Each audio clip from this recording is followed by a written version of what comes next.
दिल्ली के मुख्यमंत्री अरविंद केजरीवाल ने रायशुमारी कराने की घोषणा कर दी है। दिल्ली में आयोजित कार्यकर्ता सम्मेलन में अरविंद केजरीवाल ने सभी पार्टी कार्यकर्ताओं से कहा कि वो अगले 2 हफ्ते में दिल्ली के घर घर जाएं, नुक्कड़ सभा करें और दिल्ली के लोगों से पूछें कि क्या अरविंद केजरीवाल को इस्तीफा देना चाहिए या फिर जेल से ही सरकार चलानी चाहिए। अरविंद केजरीवाल ने कहा कि उनको मुख्यमंत्री की कुर्सी का कोई लालच नहीं है, इस्तीफा उनके जूते की नोक पर है, लेकिन किसी भी सूरत में बीजेपी को उसके षड्यंत्र में कामयाब नहीं होने देना है। और क्योंकि दिल्ली के लोगों ने उन्हें बहुत प्यार दिया, जाहिर सी बात है, दिल्ली में ही आम आदमी पार्टी का जन्म हुआ, दिल्ली में ही पहली सरकार बनी, तो इसलिए उनका कहना है कि दिल्ली के लोगों से ये पूछा जाना चाहिए कि अरविंद केजरीवाल को गिरफ्तार होने की सूरत में क्या करना चाहिए, इस्तीफा दे देना चाहिए या फिर जेल से ही सरकार चलानी चाहिए।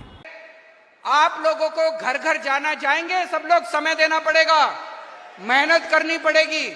अगले 10 से 15 दिन के अंदर हमें पूरी दिल्ली छान मारनी है, घर घर में जाना है, जनता से पूछना है कि क्या इस्तीफा देना चाहिए या जेल से सरकार चलानी चाहिए।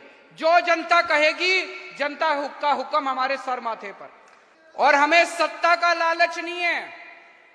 49 दिन के बाद इस्तीफा दिया था, कोई अपनी चौकीदार की नौकरी से इस्तीफा नहीं देता, किसी ने मेरे से इस्तीफा मांगा नहीं था 49 दिन के बाद।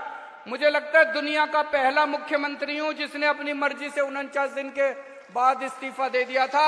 इस्तीफा मैं अपने जूते की नोक पे लेके चलता हूं, मेरे को कोई मुख्यमंत्री की कुर्सी का लालच नहीं है।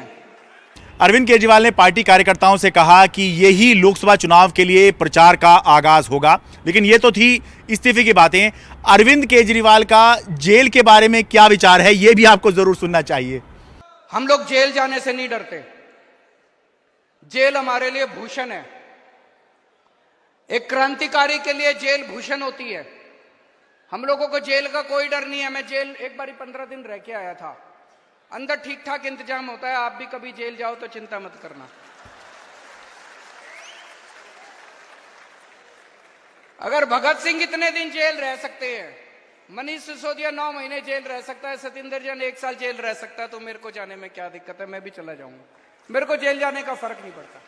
दिल्ली के कथित शराब घोटाले मामले में जिस दिन मनीष सिसोदिया की जमानत याचिका सुप्रीम कोर्ट में रद्द हुई थी, उसी 30 अक्टूबर को ईडी ने, एनफोर्समेंट डायरेक्टरेट ने मुख्यमंत्री अरविंद केजरीवाल को भी पूछताछ के लिए बुला लिया था और 2 नवंबर को उनको पूछताछ के लिए बुलाया था। लेकिन 2 नवंबर को अरविंद केजरीवाल ने ईडी को ये जवाब दिया कि उन्होंने जो समन भेजा है वो गैर कानूनी है और उनको ये समन जो है, जो राजनीति से प्रेरित है, उन्होंने बताया कि ये राजनीति से प्रेरित है, इस समन को उनको वापस लेना चाहिए क्योंकि ये गैर कानूनी है। तो उसके बाद 2 नवंबर को जब अरविंद केजरीवाल ने ईडी को ये लिख दिया था, तो उसके बाद जब तक 17 नवंबर को मैं ये रिपोर्ट कर रहा हूं, तो इस मामले में अभी कोई अपडेट नहीं है। दिल्ली से अपने कैमरा सहयोगी कानन पात्रा के साथ मैं शरद शर्मा, एनडीटी मीडिया।